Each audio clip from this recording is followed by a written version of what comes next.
ఏం సంగతి విజయలక్ష్మి, ఏం వంటలు చేసినావు? Hi friends. ఏం వంటలు చేసినావు అంటే హాయ్ ఫ్రెండ్స్ అంటావు? నాకు చెప్పా ముందుగా, ఫ్రెండ్స్కి చెప్పుకుంటావా? ఫ్రెండ్స్కే చెప్పుకుంటా. ఇగో ఏంటిది? బిన్నిస్ టమాటా, బిన్నిస్కాయ.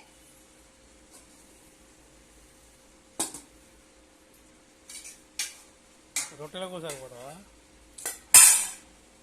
ఎందుకు? వేడి వేడి అన్నం. ఎక్కడ వేడి పొగ వెళ్తలేదు? వెళ్తారు ఇప్పుడే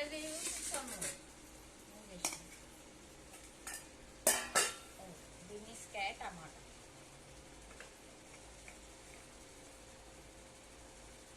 లేరు, మా పిల్లలు లేరనే అనుకున్నాడు, లేకపోతే వాళ్ళు తిననే తినరు.